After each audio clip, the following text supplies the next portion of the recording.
Rest in peace to our blue-eyed soul brother, Bobby Caldwell, who passed away today. I found out why so many black people thought he was black, and it was done on purpose. Bobby Caldwell was signed to a record label called TK Records.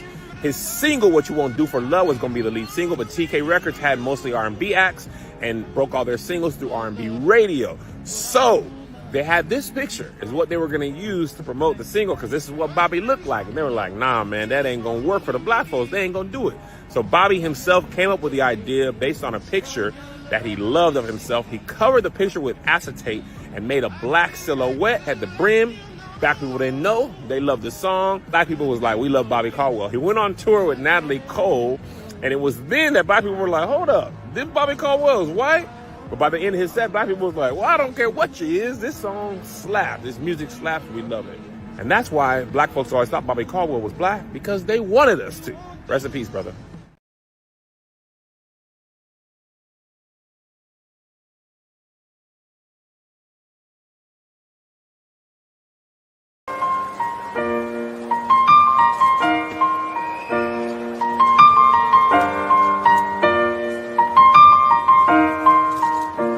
It's been a long day without you, my friend, and I'll tell you all about it when I see you again. We've come a long way from where we began, and I'll tell you all about it when I see you again, when I see you again.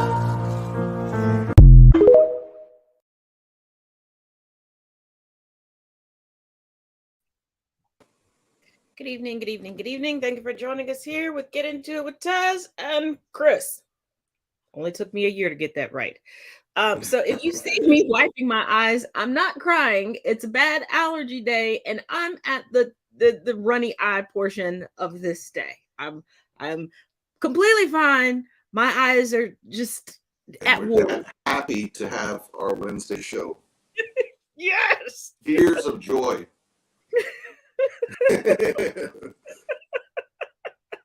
We'll go with that. You can't take us anywhere. Yeah, we're told.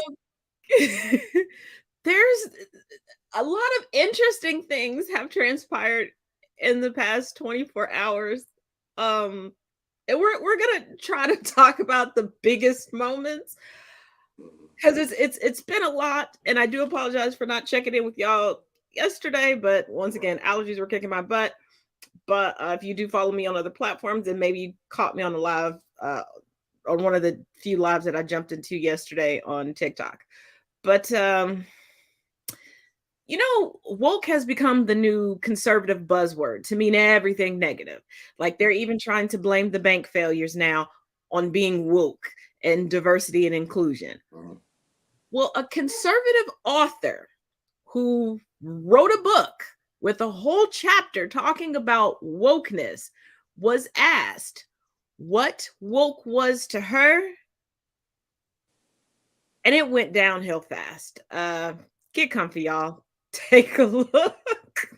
Only 7% of Americans consider themselves very liberal, and probably fewer of them consider themselves to be woke. And so, when we talk about traditional right, would you mind defining woke? Because it's come up a couple times, and I just want to make sure we're on the same page. So, woke is sort of the idea that this is going to be one of those moments that goes viral. Woke. Yes, but for a different reason than she thinks. Is something that's very hard to define, and we've spent an entire chapter defining it. Okay. It is sort of... Guys, you've got to read a whole chapter to understand what it is. The understanding that we need to totally reimagine and redo society in order to create hierarchies of oppression. What? To create hierarchies of oppression? What are you talking about, Bethany? Sorry, it's hard to explain in a 15-second soundbite. Yeah, look, your time. A conservative columnist who writes about wokeness was asked to define woke, and it didn't go too well for her.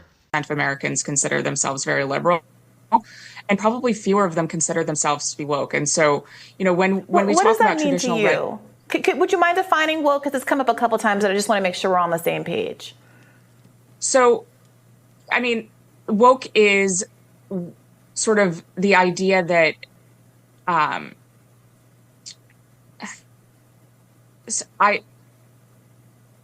this is going to be one of those moments that goes viral. I mean, woke is something that's very hard to define, and we've spent an entire chapter defining it.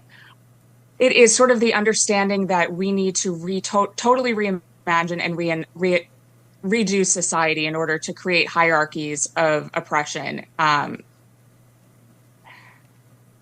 It's hard to explain in a 15-second soundbite. Yeah, look, your time. Oh yeah, Bethany. This is gonna go viral. So let me make sure I'm understanding.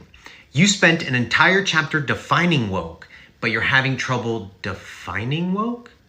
It's okay, Bethany. I'll help. Actually, I'll let Ron DeSantis' legal team define it for you, because they've already defined it in court when they fired a woke prosecutor. They defined it as the belief that there are systemic injustices in American society and the need to address them. Nice try, Bethany. Maybe next time. So, after botching the definition of woke, Bethany takes to Twitter to blame Brianna Joy Gray for the reason that she fucked up. And she says that just before we went on air, Brianna Joy Gray was on a hot mic, and I heard her demeaning parents in general in colorful and nasty terms. Oh my God, did you just blame your fuck up on a black woman? She just blamed her fuck up on a black woman. But I digress. However, 18 hours later, she did come up with a definition of wokeness. It's a radical belief system suggesting that our institutions are built around discrimination and claiming that all disparity is a result of that discrimination. It seeks a radical redefinition of society in which equality of group result is the endpoint, enforced by an angry mob. And then I cannot help but to notice that you keep using the words radical and angry and mob, similar to the way you describe Brianna simply saying that parents that keep having children do it to feed their narcissism, as calling her words demeaning and nasty. I find it very funny that the very person who was on the show to advocate that woke black people don't take accountability for where they are in this society, you lacked full-on accountability and blamed your fuck up on a black woman. This is not the first time, and nor will it be the last. Wow. Yeah, if I had $1 for every time I heard somebody on the right use the word woke, I could retire next week. Absolutely. It's funny that they use the word woke so much. They write so much about woke. They say woke is bad, woke is bad, woke is bad. But then when asked to define woke, it's always a stumbling moment. Right. But look at that whole side of the fence when it comes to finding things that they all can rally around to hate or blame. The majority of them are, literally like all of them, just find that one word or that one person or that one thing that they dislike so much, and yet when they're cornered and told to talk about it or explain it, they're lost. They're just like, well, we just don't like it. Okay, explain it. Well, I can't really, but I know I don't like it. That's the responses we get from a lot of things that come on the side that doesn't do any research or read books, but we can ban books. It's like asking a middle schooler or a high school student why they don't like a classmate. And it's just, well, I just don't like her. I just don't like her. Well, what did they do to you? I just don't like them. But remember, they're all followers. So if you feed them what they're not supposed to like, then it's a more of a team effort. Like, well, I don't want to be the one person that stands out. So yeah, I don't like them. I mean, they're bringing along everybody to just tell them, instruct them, just like Fox would, what they should like and not like, without explanation. You should just not like this because we're telling you not to like it. So we need you to follow us, and if you tell us you do like it, then you can't be a part of the group. It's that bullying mentality of we're going to prey on the feeble-minded and weak, the ones that we don't really want to look into things and find out the truth, or we don't want to really research anything and find out that, hey, I've been following people that were misleading me all along. Yep. So there is no wake up moment for them. It's more of a us against them.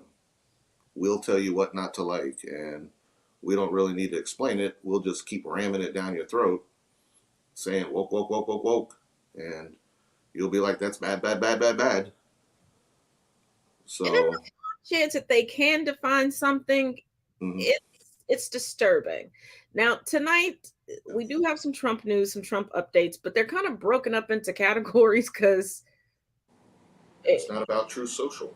It was the best way I could figure out how to do this. But speaking of that herd mentality, that sheep mentality, yeah. Let's start off with the Trump rally logic. And I'm specifically saying Trump rally because we know who attends those rallies. They do not pick up a book or Google.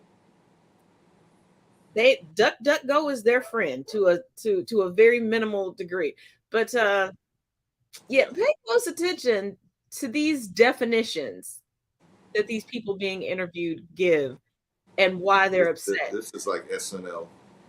This is going back to the Mad TV days. This is yeah, let's roll it. Well, and I get very aggravated because I notice the folks who push CRT do not seem to take the time to teach about Frederick Douglass, who was a great black founding father. They have erased the work of early black people in this country. Frederick Douglass, Harriet Tubman, many of these things, we're not taught about them and their full capacity. Right. So what we need to do is we need to get rid of this CRT nonsense and start teaching more about what Harriet Tubman, Frederick Douglass, John Brown, the person who stole the Confederate ship, W.E.B. Du Bois, Marcus Garvey, Malcolm X, Martin Luther King, Farrakhan. The list goes on. The list goes on. It's crazy. It is a robbery of both black and white children to not teach that history, because black children should be knowing that there were great black leaders that they can identify with.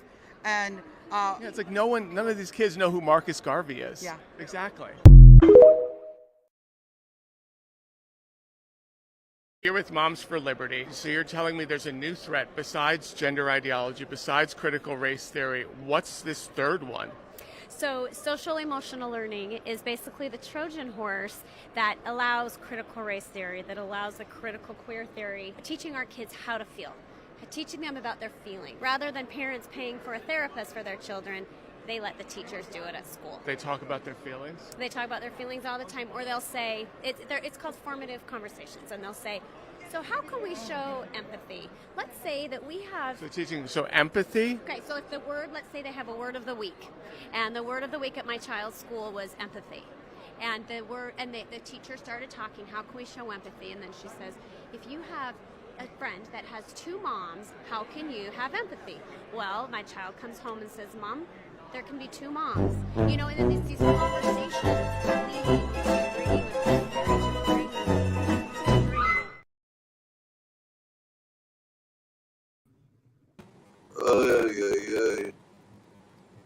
This lady really said, I'm anti-CRT, but I want CRT taught. The second lady, literally with her whole chest, with the jacked up healthcare system we have, no, we don't want the kids talking about their feelings or learning empathy. Their parents should just pay for a therapist. Yeah, they wouldn't know CRT from C-3PO.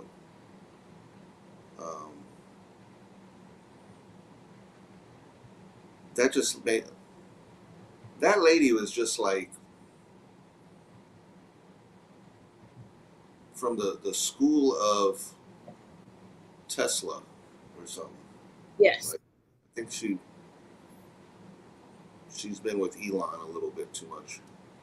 I think she was a transfer from Trump University over to Tesla Tech. Yeah, exactly. Yeah, Trump U. Yeah. Yeah.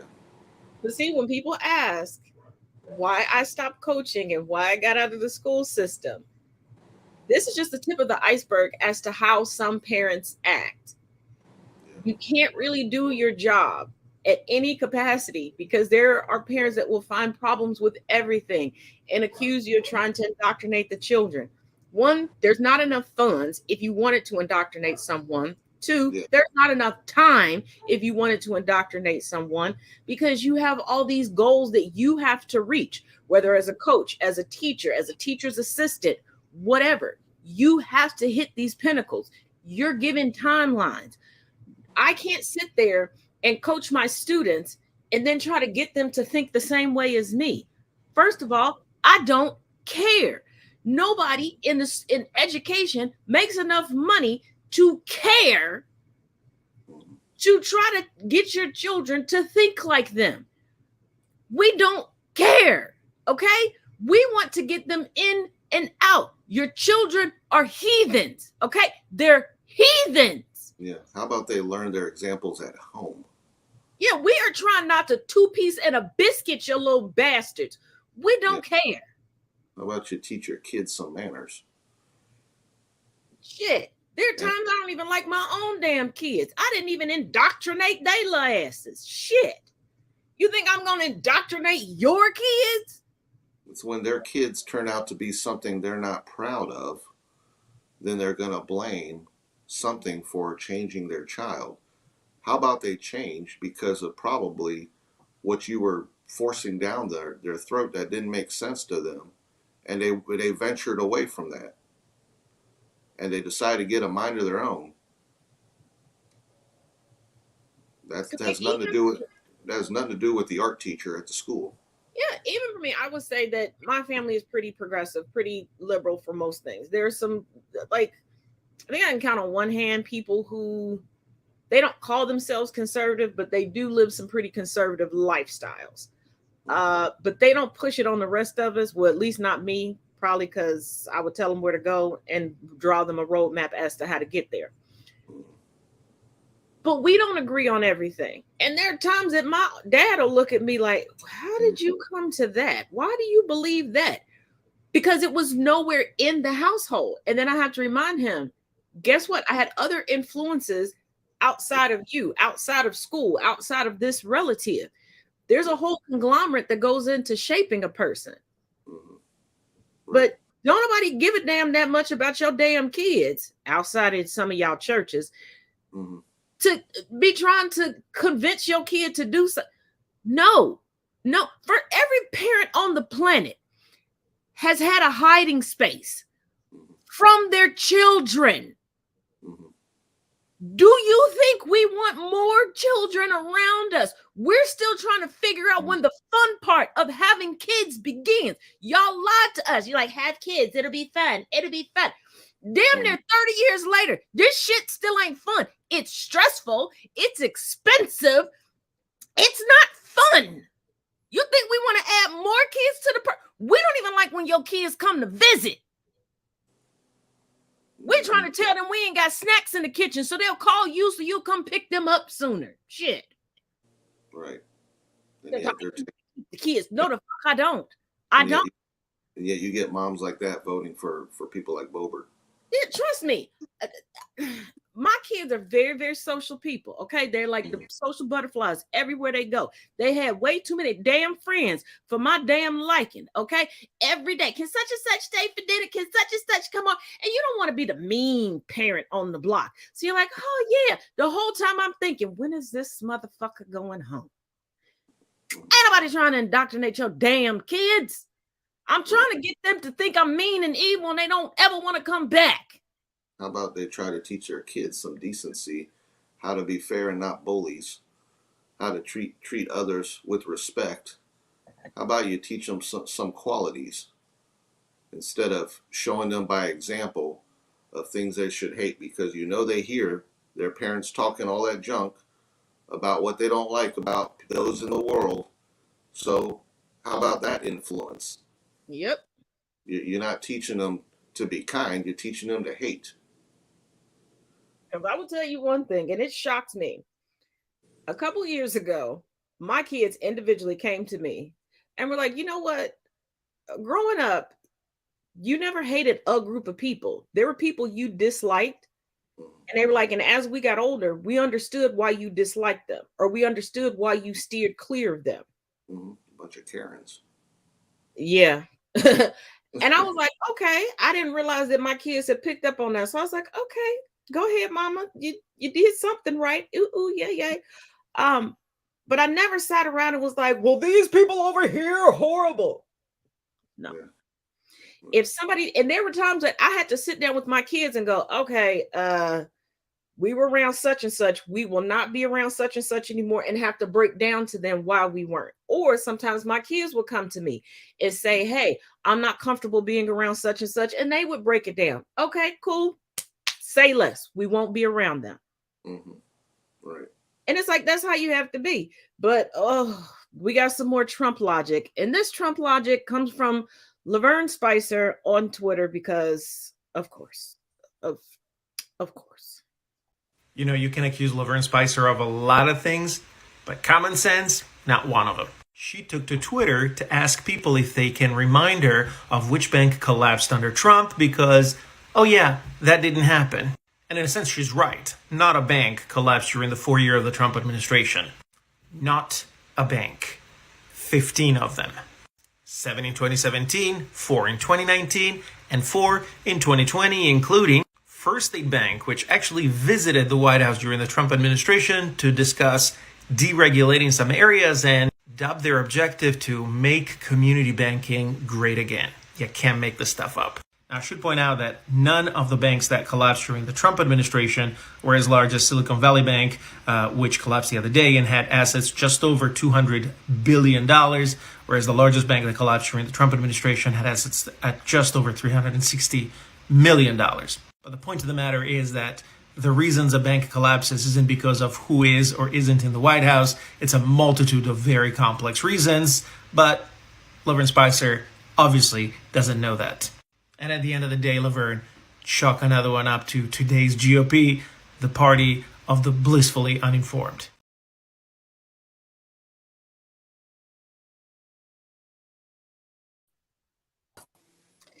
Yeah.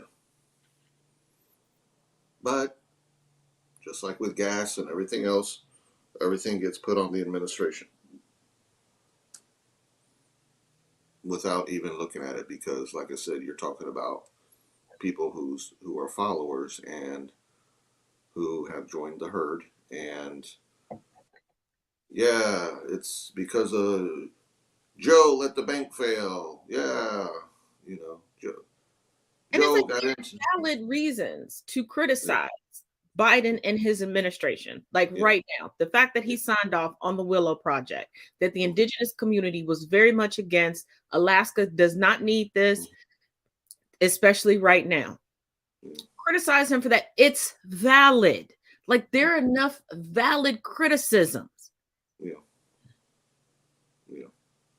But they want to put stuff on his back and hold all these investigations. It's whatever new that pops into the news. I mean, there could be a forest fire down the street, and that's on Biden's administration. I mean, they're just throwing gasoline on a fire that has no reason to burn. I'm waiting for somebody to blame Biden for me having to go to the hospital. I really am at this point. Mm-hmm. Yes. And my one special neighbor, I've been avoiding her because I know she's about to come to me with all sorts of craziness. And that's on. But she's smart. She's smart because she always asks me where my phone is, and I don't take my phone when I'm walking puppers because he crazy.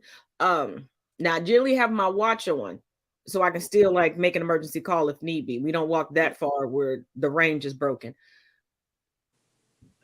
because I think she knows I'm going to record her. So because she is one of those Trumpers she's worse than Marjorie Taylor Greene. Like she no longer orders pizza because she believes every place that serves pizza in the United States is trafficking children. Like no joke, because of the whole Pizzagate thing that was debunked a million times. That's the Q and others. Yeah, she also believes that there's human child trafficking taking place at the White House.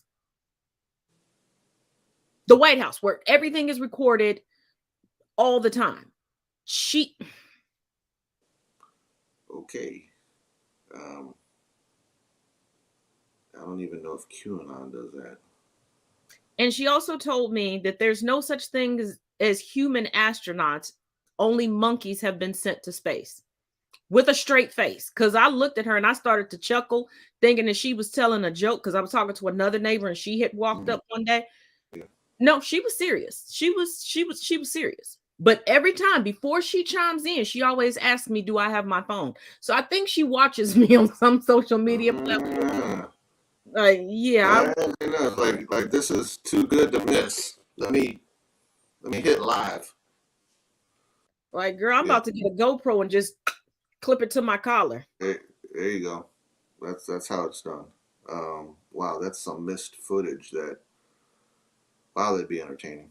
I mean, she is and that's just one of many. Like there's and she's so out there that it's now that, like, if it's just me and Puppers home and I open the door and I have the leash on, and if he sees her, he'll turn around and come back in. And he'll go up in the window and he'll come back down when she's back in the house, and we'll take our walk. And I've redone the whole walk to not go past her door. Puppers knows that is not Joy Reid. Yeah, and for those of y'all that don't know, my Puppers has a big, huge crush on Joy Reid. Yeah, Joy Reid. I mean, if there was a face-off between Joy Reid and Court TV viewing every day, I don't know. I may have to take Joy Reid on that one. Yeah, I think Joy Reid would win out easily. If Joy Reid had a 24-hour cycle like Court TV, we would have to get him his own TV so he could watch Joy Reid. You'd have to literally tell him, I think it's time for you to go pee, because he wouldn't move. No. I would have to like rig up something on his head so he could like have a monitor in front of him to. When he's at the dog park, he would have a little small tablet hanging from him so he can see Joy Reid as he's tromping along the dog park. Yeah. Because it's not like he plays with the dog. That is the funniest obsession I know.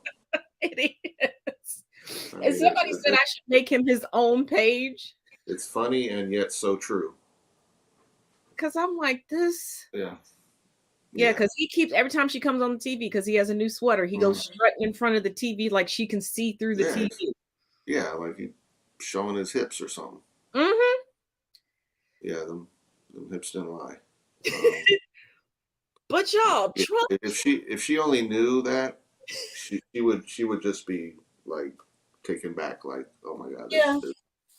We need my to get, dream to have interaction with Joy Reid would be because of my dog, not because of Joy. So we were going to talk about some topics, Joy, but Puppers is here and he wants to take over. Yeah, I could see that. I could see, like, if I ever got the chance, like, to be on a satellite feed with her, I could see him running down and just knocking me. He would do the lunge of all lunges and knock you out. Yeah. And give her all the kisses on the screen. Yeah, he'd find a way to get his muzzle off and go to town on the screen. He would. Yeah. But y'all, if y'all thought Trump couldn't get any crazier, his thoughts. We know he can. His thoughts on LeBron James are.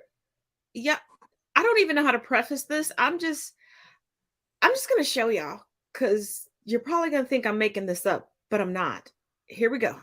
Folks, you will never believe this. During a campaign rally in Iowa, Donald Trump is now talking about LeBron James Becoming a woman. Yeah, that's a sentence I never thought I'd have to say, but it's real, and he's actually doing it instead of talking about the real issues that affect everyday Americans. Take a look at the clip. I'm not a fan of LeBron James. I don't like LeBron. But I'd say, hey, LeBron, you ever think of becoming a woman? Because you're going to be on my team. We're going to go undefeated for the next 5 years, LeBron. I'm not a fan, but, I would ask him that.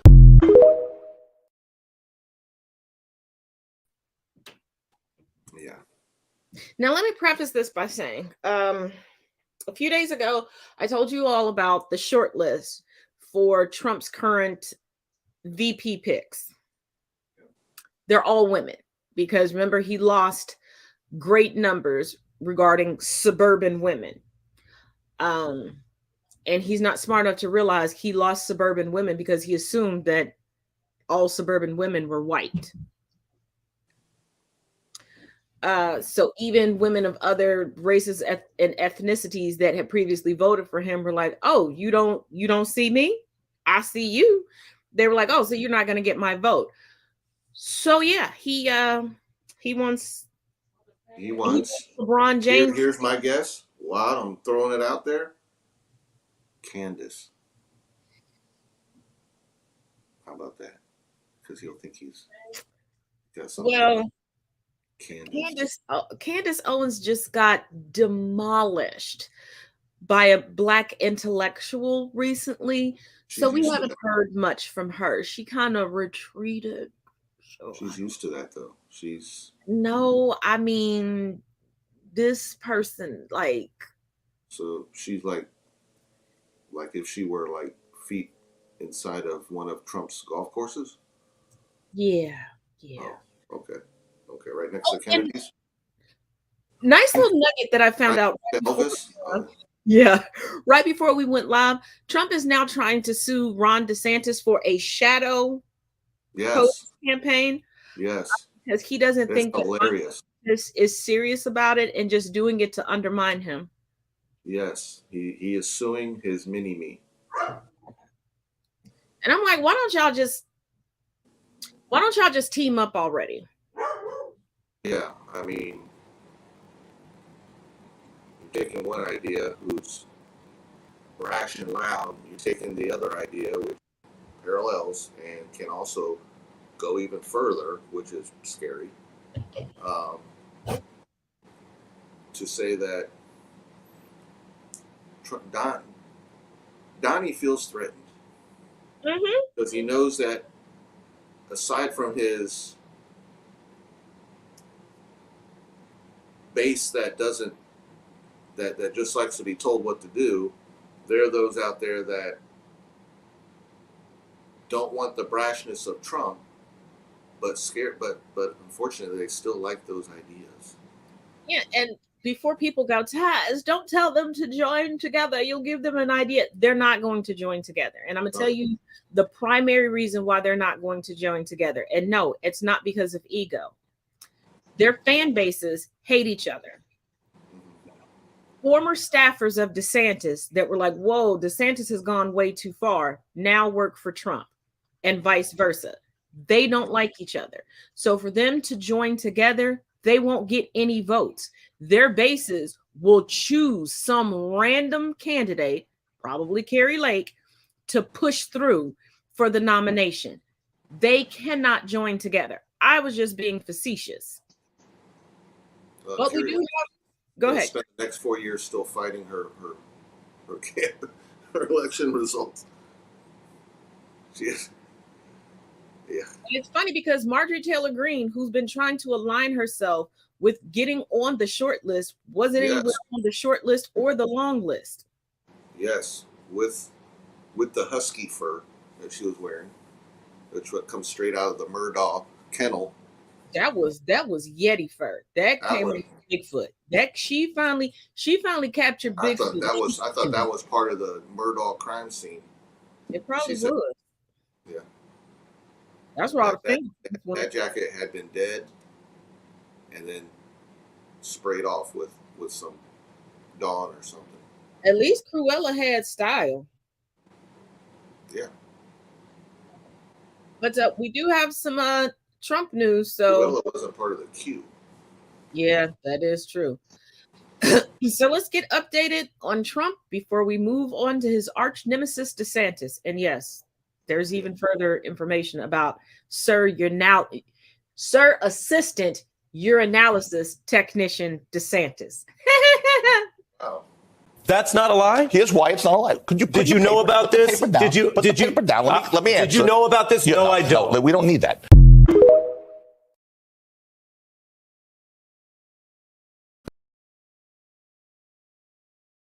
Donald Trump's defense lawyer for the case in New York just had a total meltdown live on air. He got so angry after being pressed on Donald Trump's lies surrounding the case that he started reaching for the host and the papers they were holding in their hand. It's honestly so embarrassing for Trump and his team. Take a look at the clip.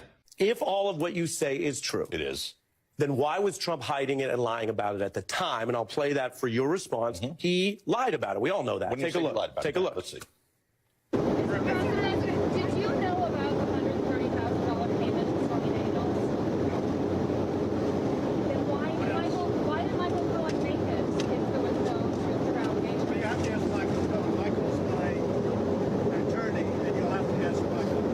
Ari, that's what you're going to consider a lie. A lie to me is something material under oath in a proceeding. Well, I didn't say perjury. I said a lie. Yeah, but that's not a lie. That's not a lie? Here's why it's not a lie. That's not a lie? Here's why it's not a lie. Did you know about this? Did you? Put the paper down. Let me answer. Did you know about this? No, I don't. No, we don't need that. Here's why it's not a lie. Yeah.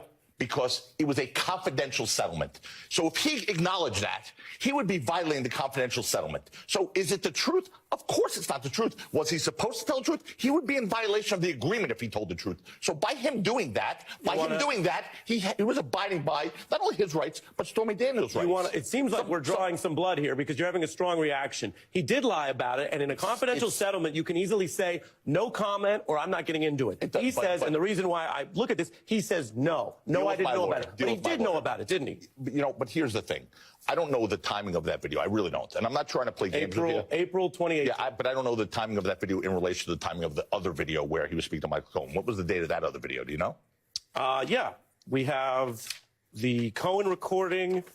This was around the 2016 campaign pre-November. So that was 2018 later. The original conversations were in the fall of 2016. Yes, sir. So obviously he knew about it, but what he decided to do was not violate the confidentiality clause and provision of that agreement, which was the right thing to do. So, yeah, he could have said no comment, or he could have said, I don't know anything about it, which is what he did. But that's the right. I would advise my client to do the same thing. He's speaking to some, whether it's a journalist or some young lady on the street. September 2016 is the exact date. But whether he's speaking to a journalist or some young lady on the street who's shouting out a question, that is not the form for him to go into detailed questions about a confidential settlement agreement. So Oh, Ari. Ari always gets the Trump side of things. He actually gets them like on film. I mean, he gets them to like literally just spew out guilt. Because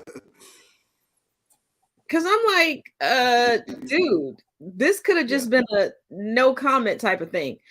Because as we'll get into it later in the show, when Marjorie Taylor Greene asked a Border Patrol officer about classified information, he did what any attorney would advise you to do. He said, oh, this was a part of a classified file. I cannot speak on it. Yeah. That's all you got to say. Yeah. Trump didn't say that, and his attorney didn't know what to do. His attorney thought, why is everybody around Trump, including Trump, act like they are extras from the movie Godfather? Because you can put this down. Who are you? Number one, I would have been like, have you even been paid $1 for your services? That part. Why are they doing it? I mean, you're not getting fame. You might get disbarred. You know? Why are they falling for? They're willing to like give up whatever shambles of their career, which I don't know what their career was, but apparently the barrel is pretty deep. Yeah, he finds people that no one has ever heard of. Right. But yeah, anybody of equality has passed, or does just not answer their phone. Exactly. But like I said, from one crazy sycophant fascist to the next. Let's get updated on Ron DeSantis. In the country of Florida. Did you know that it's actually against the law for Ron DeSantis to run for president unless he resigns his governorship? There is a Florida law that forces governors to resign if they want to run for president of the United States. So what is Ron DeSantis going to do? Well, it's looking like Republicans in Florida are looking at changing that law, specifically so that Ron DeSantis could remain governor while running. Now, you might say, but David, I remember that Jeb Bush, remember the please clap guy? We're prepared to act in the national security interests of this country to get back in the business of creating a more peaceful world. Please clap. Jeb Bush was governor and he ran for president. That's true. But Jeb Bush was not governor at the time that he was running for president. He had previously been a governor.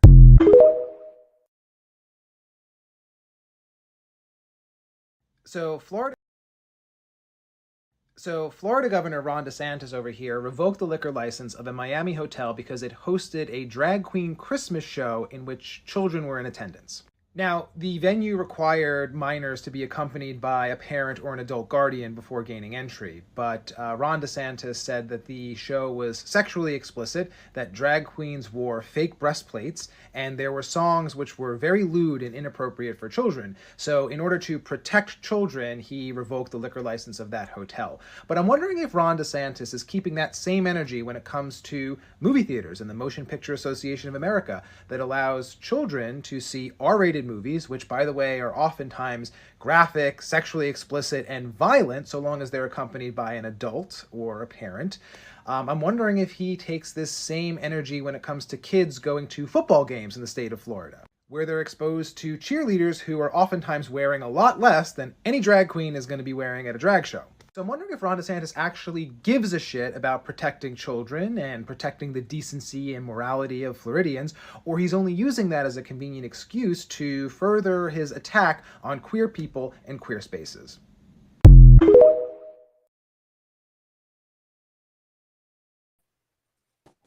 How about kids exposed to Klan marches where they hear the word N screamed?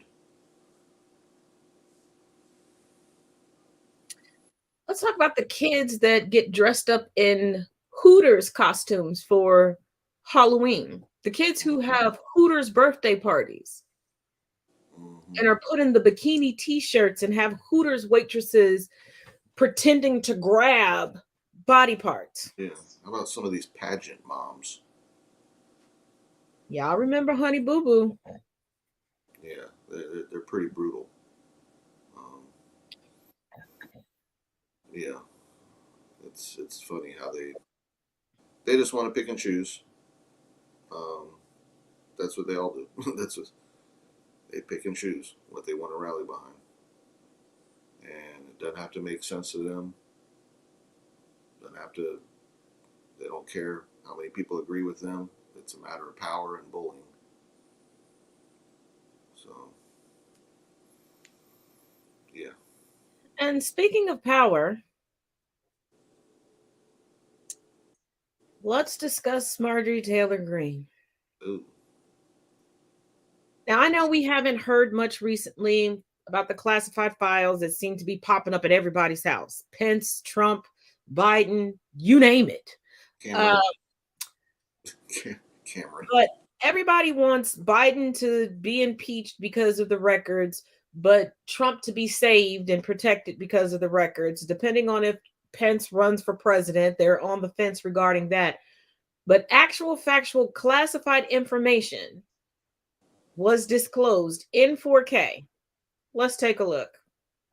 Chief Ortiz, are you aware that there was an explosive device found by Border Patrol agents on January 17th in an area called No Man's Land, and there's surveillance of who put it there? And guess what? It wasn't Americans, it was cartels. Are you aware of that? Thank you. Congresswoman, and good to see you again. I will tell you that some of this information that I receive in a confidential skiff, so I'm going to be a little hesitant of briefing what I know and what I don't know with respect to some of those, an event like that. I understand, Chief Ortiz, but I'm not going to be confidential because I think people deserve to know. Our Border Patrol agents should not be in those type of conditions where they are at risk of being blown to pieces by the cartels, who, by the way, are criminals.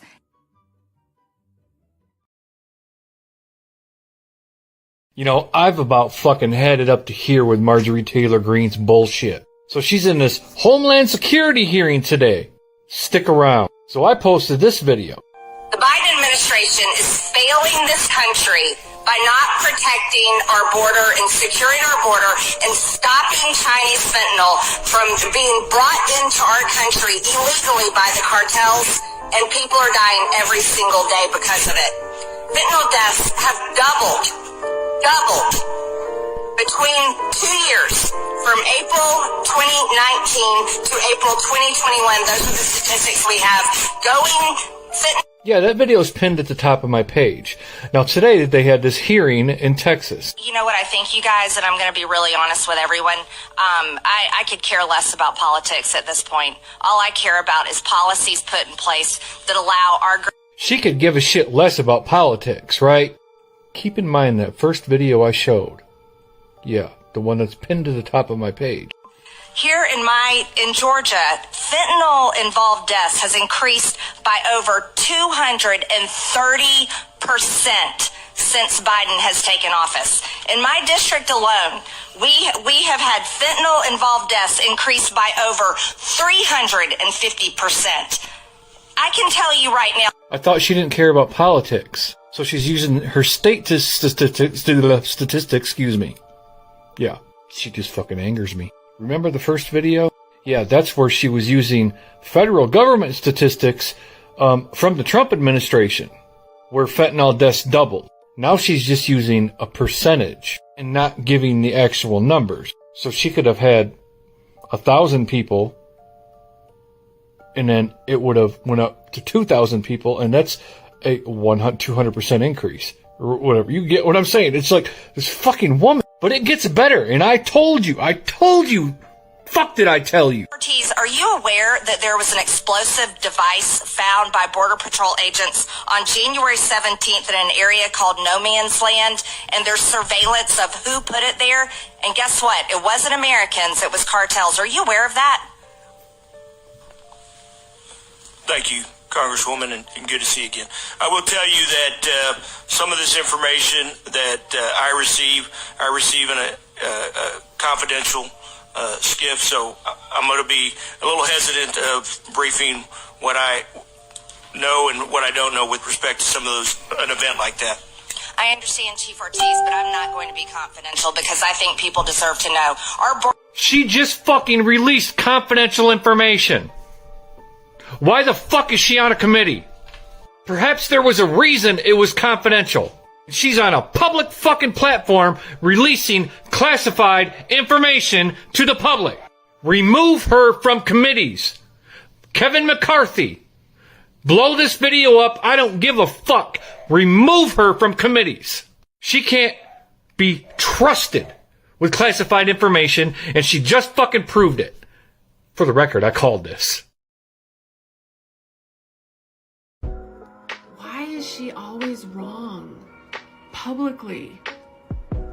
Like, I would just retire from politics if I was wrong as she is all the time. So in a hearing today, and also on Twitter, she tweets out that there was an explosive found by Border Patrol's January 17th. And it changes everything. She wants to go to war with cartels. Okay. Few things here. She was giving up classified information at a nationally televised public hearing. That's the first thing.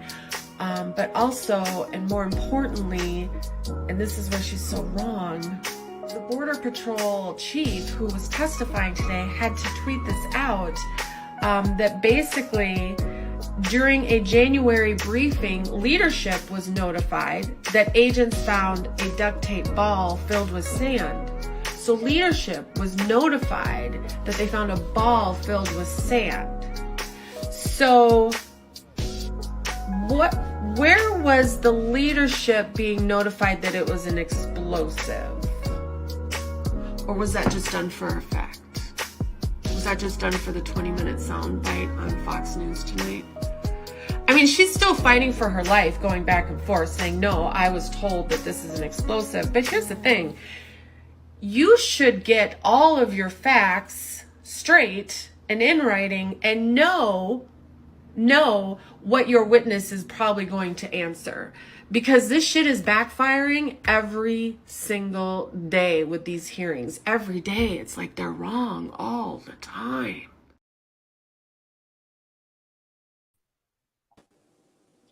Okay. To the previous guy referring to McCarthy.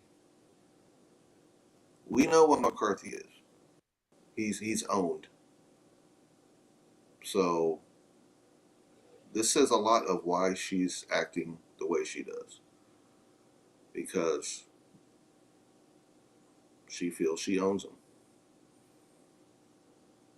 But yeah, we're talking about not just classified confidential information.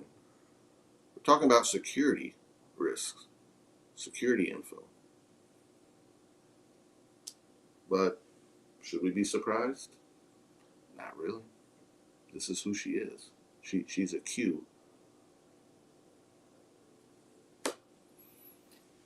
And what gets me is that even with the classified briefings that she's receiving, because she's now on the Homeland Security Committee,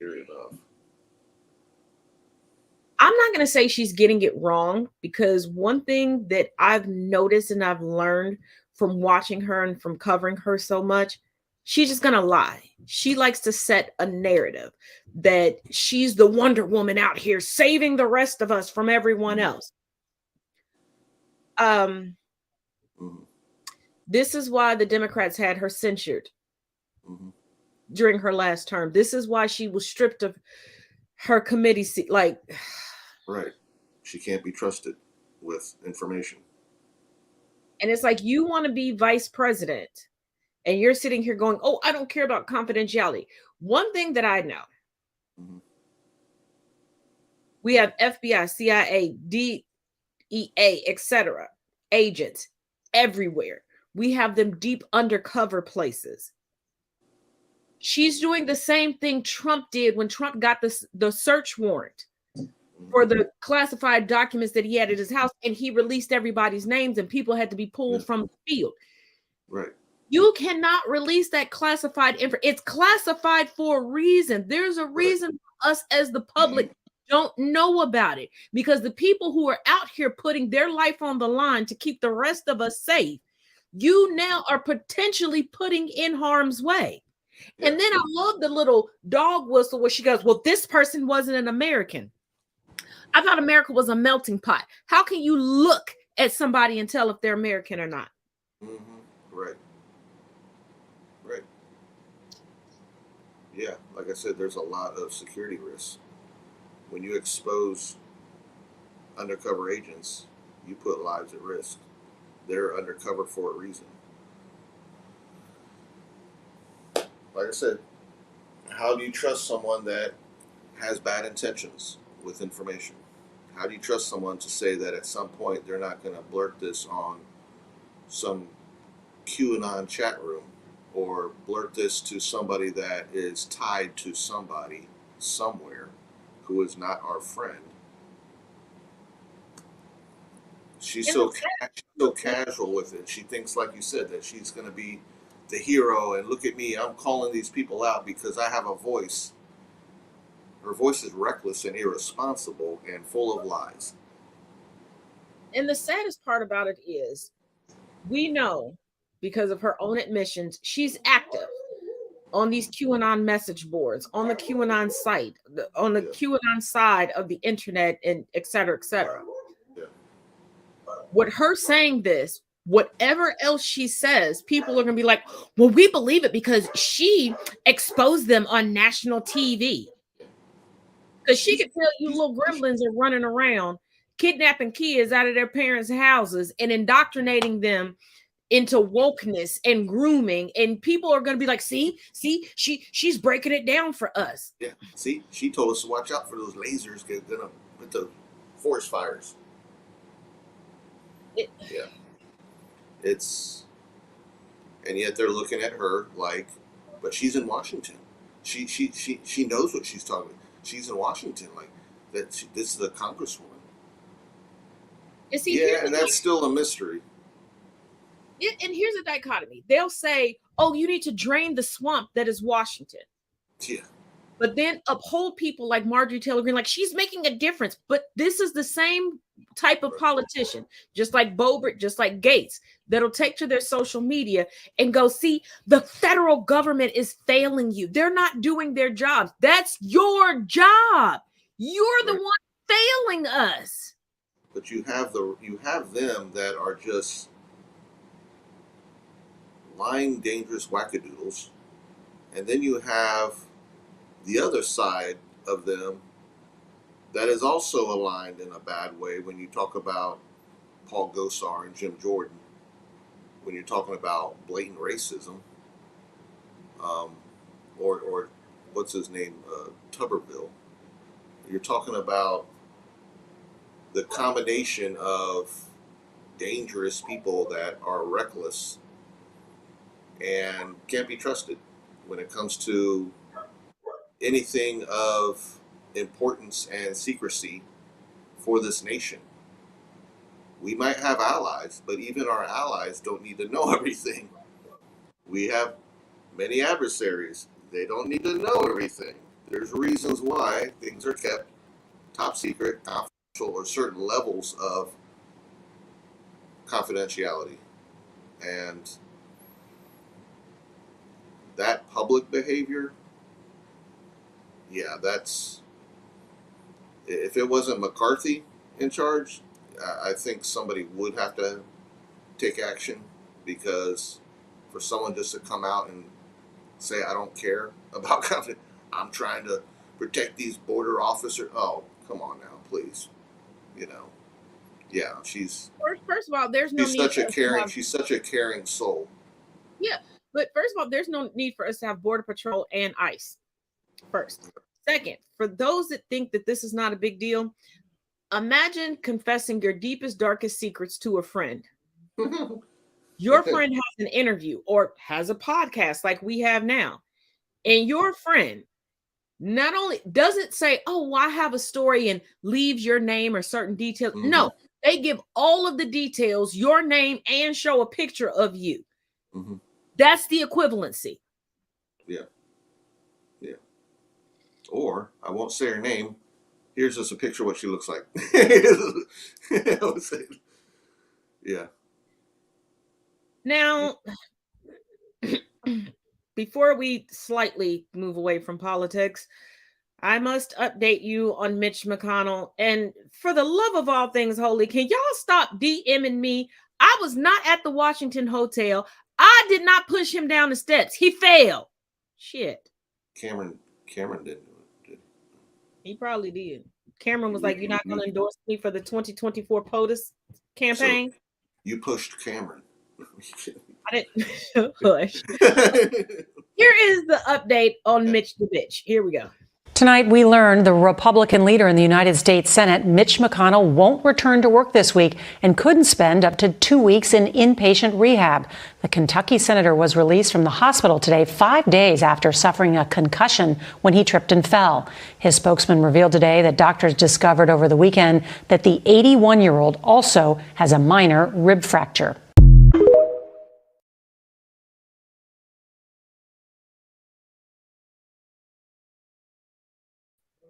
So he doesn't have amnesia,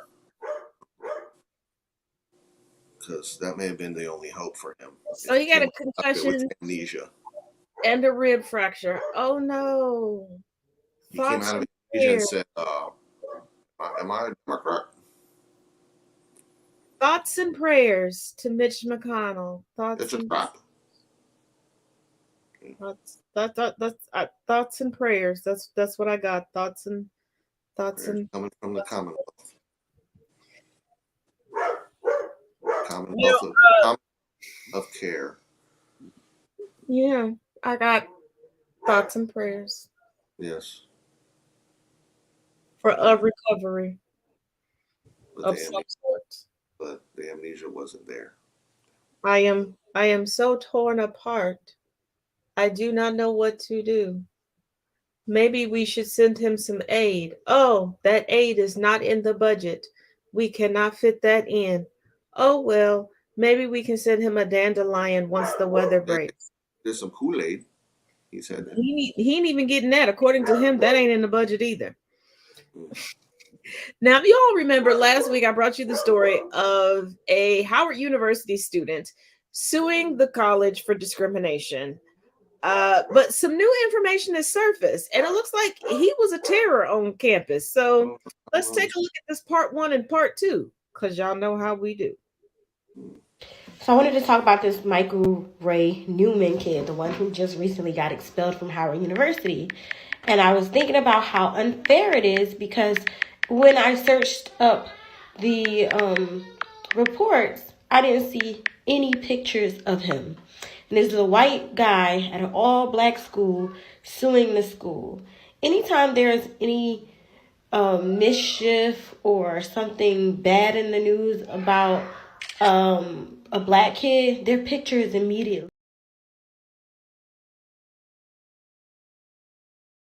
Okay, so when you finally go look up who Michael Ray Newman is, you find this guy. But with a little further research, I found this kid. And this kid has been a menace. This is a picture that a student took and sent to their mother, who said that this student was going around campus harassing black people with his Donald Trump shirt on and hats, and just being a real menace, so to speak. And this is where white privilege comes in, because whenever we hear about the case, see the case, or get any information in the news about this situation, it's always has the picture of the college. And it says discrimination against the white student, racial discrimination. So it piques your ears. And if you don't click it, you think the college has done something wrong. And so it's really putting a bad stamp on the name of the school.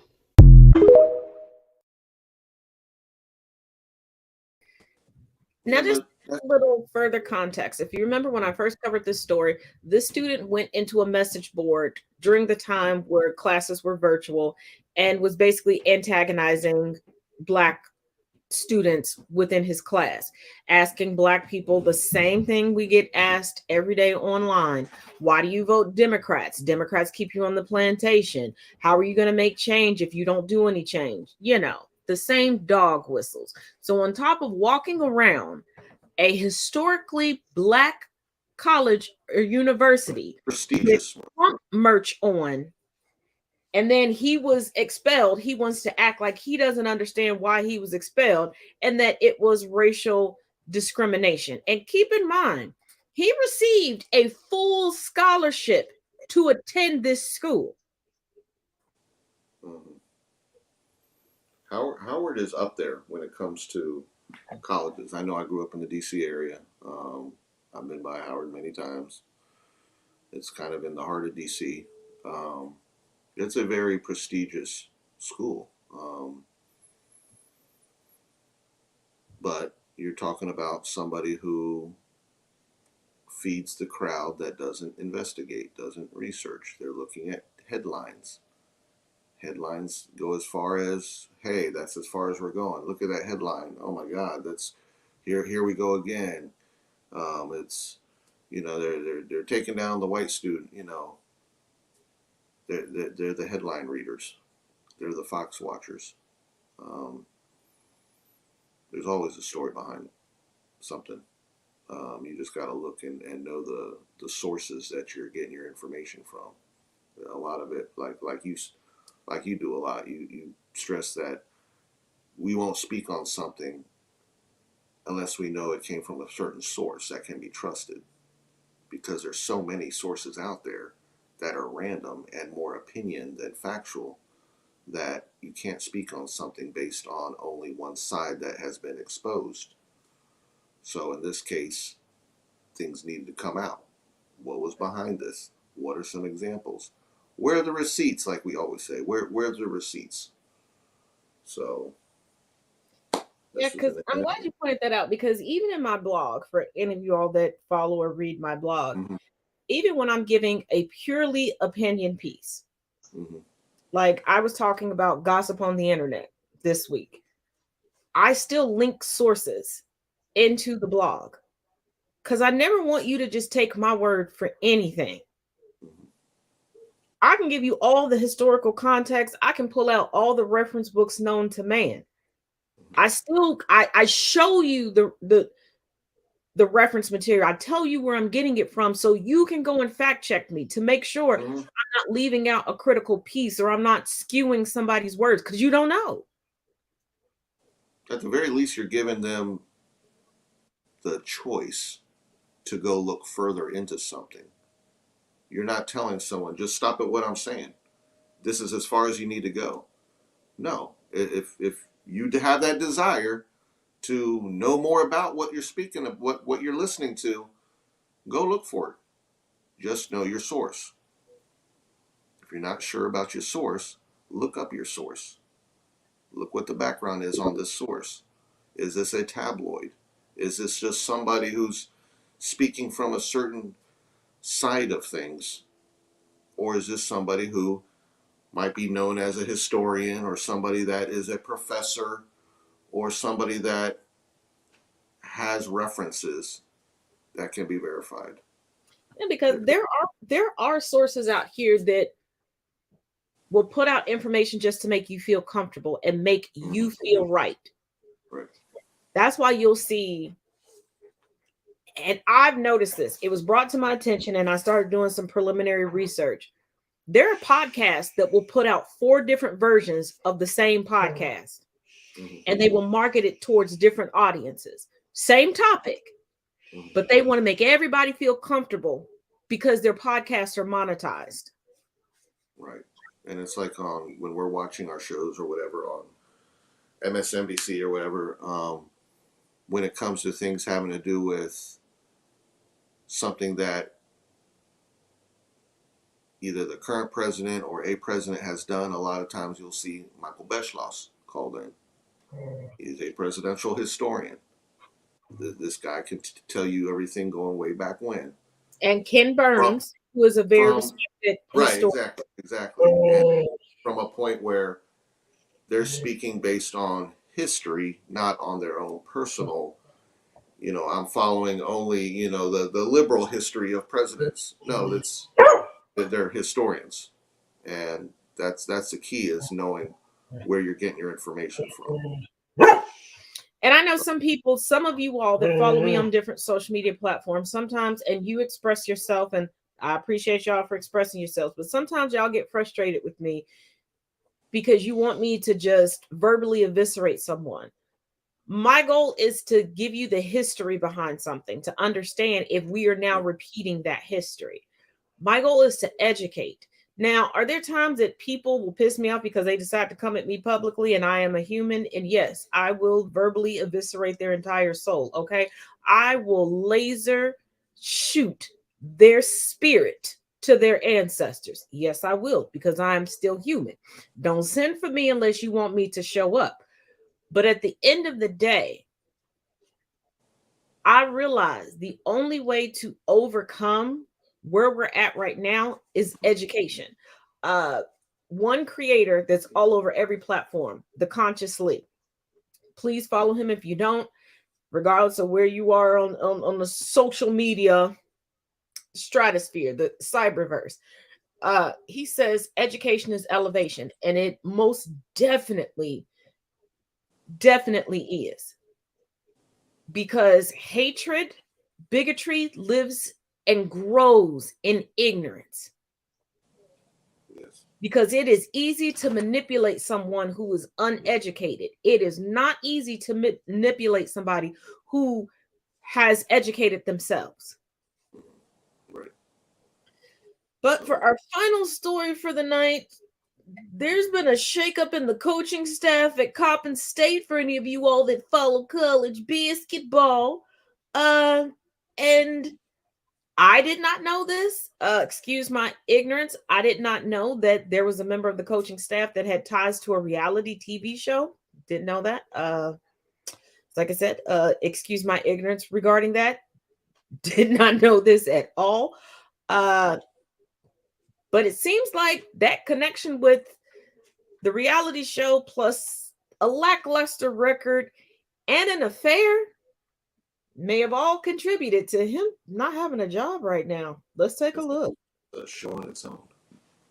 And yet there's more. So a lot of people have been speculating as to why Juan Dixon and Coppin State have parted ways.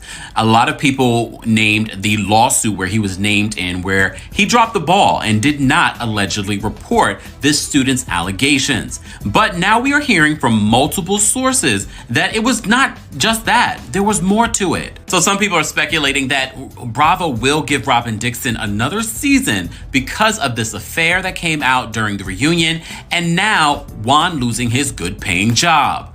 Well, there are more reasons, including this affair, that people believe was a part of the reason why Coppin State parted ways with Juan. And a lot of you that are fans of college basketball have said, well, I believe the affair affected his situation, but also his team record wasn't that great. So according to multiple people, they're saying that his team record was bad, but also was his fundraising. But this was the fundraiser that they were doing right before the news broke about the lawsuit. And Giselle was supposed to be at this event. She ended up not attending the event. So Coppin State was all about RHOP until it started to affect their bottom line. What also should be noted is that Coppin State got a new president, university president, at the end of 2020 school year. So it wouldn't shock me that all of this hoopla around Juan, it took some time for them to build a case about letting him go. What do you think happened? Okay, through some preliminary research, I did find out that RHOP stands for Real Housewives of the Potomac. Don't ask me what that show was about. I don't know. But the woman, Giselle, that was supposed to be at the fundraiser is a fellow cast member of this reality show. I did find that out. I honestly did not know he was involved with the reality show. I've seen some of the games. I've heard about quite a few scandals surrounding that coaching staff. I'm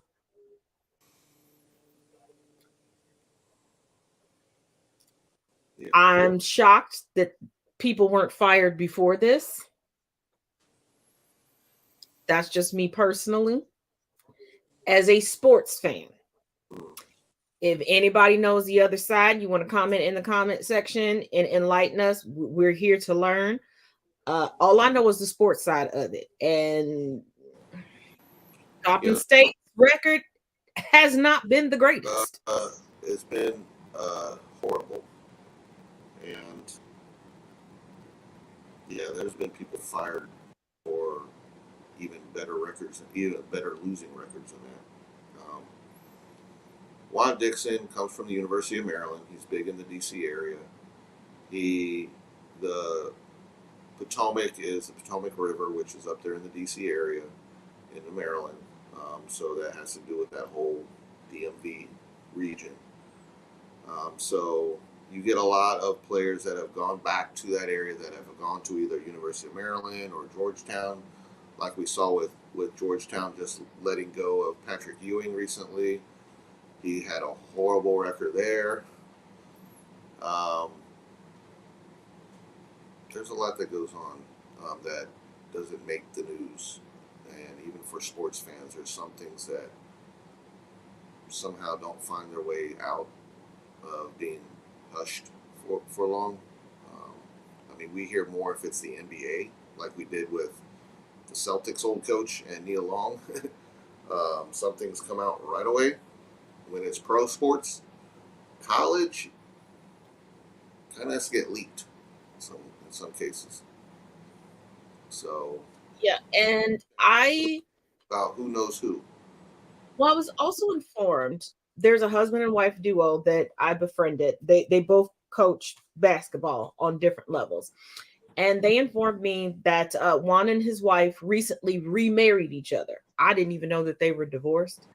But like I said, I was following the sports aspect, not the personal life aspect. Because when I watch sports, I really don't care about your personal life unless your personal life is breaking the law.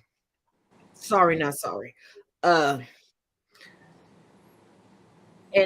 also, there was a scandal that he was involved in where a player was blackmailed into sleeping with somebody. So this is why I am very verklempt as to why it's taking so long for any firing. And I looked briefly earlier today through different social media platforms, and there are people, this is allegedly, that are saying the only reason that there was a new marriage was to keep her from testifying against him. I don't know, but it looks like they've secured some income because she's gonna have a Bravo check, because I found out the Real Housewives is a franchise on Bravo. I didn't know that there were so many different Real Housewives franchises. I excuse my ignorance once again, but yeah, and they don't have one of the Commonwealth yet. Real Housewives of the Commonwealth. No, but there were funny fact. On YouTube, there was a Real Housewives of Cincinnati. Ooh. And there were a bunch of people that were like asking why I wasn't involved in the project. And I'm like, first of all, I'm not a housewife. Second of all, at the time that it was being shot, I didn't live in Cincinnati. I didn't live in the state of Ohio. Why would I be involved? And they're like, but you're still involved in events. Why weren't you on camera? Why would I be? Like you're asking somebody who lives hours away, who's coming up 4 or 5 times a year to give commentary on situations that have been going like. I'm sure they have enough in their population right now in Cincy that they wouldn't need your assistance. Well, the individuals that were chosen, let's just say that it's not still going. Well, maybe soon we'll have Mrs. Burrow on a show, and they'll revisit that thought. I don't say now if he actually marries her, that would be a show, because I do like her. I do like her. I've seen her around the tri-state. I do like her. I do like. Actually, his parents are pretty good too. His parents are some nice folk. He's nice folk. But I do like his long time girl. I do. And maybe we could have Zach's wife.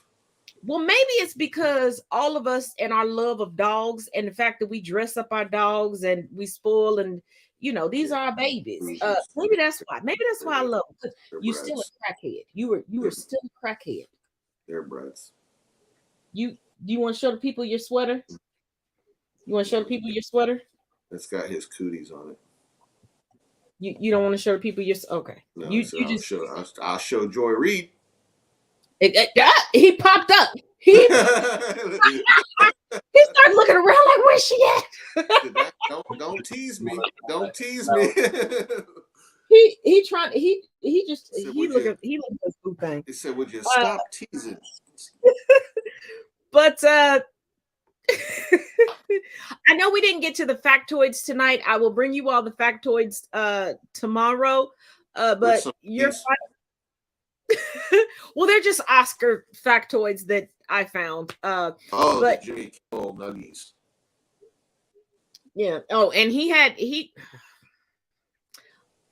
chicky nuggies today, so he is definitely feeling himself. Yeah, it's probably gassed up too. He had half of a Big Mac and chicken nuggets, so he feeling himself. Feeling on top of the world. Yeah, Mm-hmm. he's just lunging away at you. All right. So you thoughts on the next? Yeah, aside from tonight being awesome as always, next week, what do we have upcoming? I always try to. Okay, so for anyone that has Apple TV, Ted Lasso just came out, which I know there's still some people that don't know what Ted Lasso is. That's fine. It's a comedy show. You need to check it out. It is good. Very funny He told me about it, and it is a good show. You don't have to be a soccer fan to appreciate it. It's funny. It does make fun of British stuff. Next week, John Wick comes out. And you know I'll be there. Yeah, it's the Keanu effect that brings you. I love Keanu. Okay, he's my bestie in my mind. Yeah, he seems like he would be really cool to go get Korean barbecue with, and Korean barbecue and fries. And y'all don't come for me for that combination. I like what I like. Okay. Yeah, I see him like in sweatpants and a t-shirt. That's generally how I go. Yeah, I see him as just like laid back, like, oh yeah, I did make all those movies. Yeah, so what? Like I see Keanu Reeves calling up his friends like, "You hungry? Yeah. We going to such and such." It'll be like 2:00 in the morning.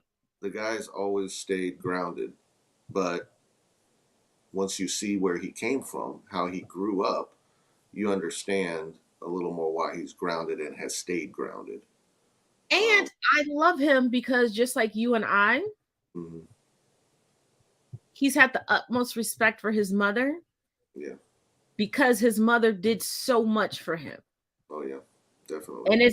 And let me explain something. I know everybody does not have a good mother. I understand abuse exists. That is not what I'm saying. I'm saying when somebody has a good mother and they show appreciation and respect for them, Keanu has done that, because until Keanu's most recent, actually even with his most recent relationship, because it's rare that he makes it public, his mama is still his date. He still puts her in the forefront. And if y'all know anything about me and Chris, we did the same thing with our mothers. Now they now partying without us, but we're gonna join them when our time comes. They up there probably having mimosas, laughing at us like, we can have throwing down some Bahama mamas. Yeah.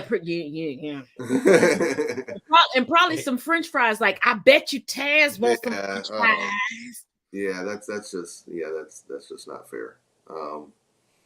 But yeah, and then they can eat and never get full at this point. That is messed up. And of course, everybody, please don't forget that Mandalorian is out. We're now in week 2 of the new season. So stay tuned. Like I said, and if you haven't seen Creed 3, go see Creed 3. I have not. On the list. Did you just eat my shoebox? Well, it's because I think he's taking it out on the fact that we teased about Joy. Somebody come get your fur nephew.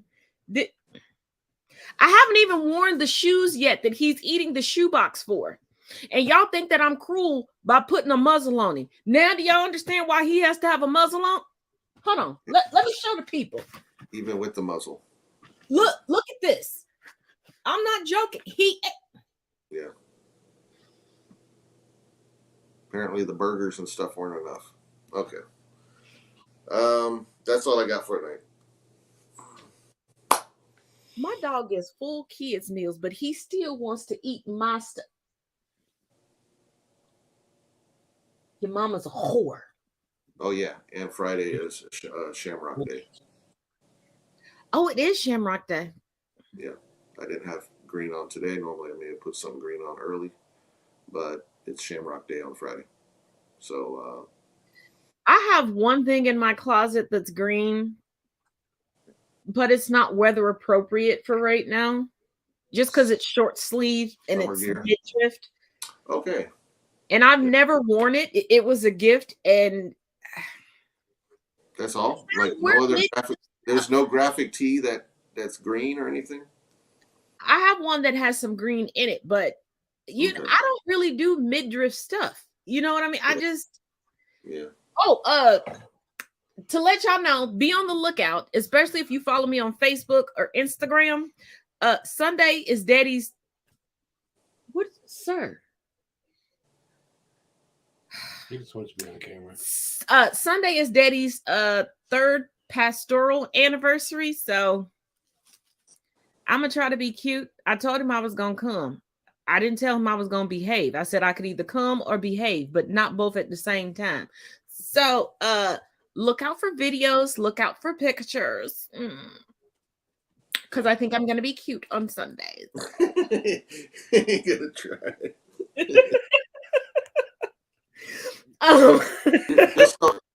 I'm sure what you'll be wearing is 1,000 times better than what anything Marjorie would have in her closet. So, well, it's a dress that I've had for about 2 months now, and I was like, "Where am I going to wear this dress?" And now I know. Yeah, it's not a fancy schmancy dress because y'all know I like to pay like $20 or less for a dress. That's just me, because I'm not even the biggest fan of dresses. So yeah, definitely. There's more graphic tees than dresses. And if you all missed it today, Mermaid Man and Barnacle Boy. For those that don't know who those are, Google. Yeah, definitely Google.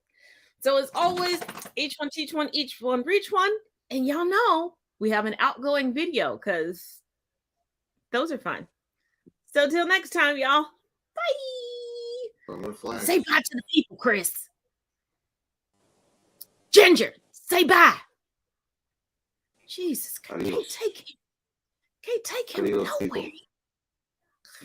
I'm just a resident, Ginger. You know, bye, y'all. So a lot of people don't know that Tony Goldwyn, aka Fitz from Scandal, is literally the G in MGM. Metro Goldwyn Mayer, Tony Goldwyn.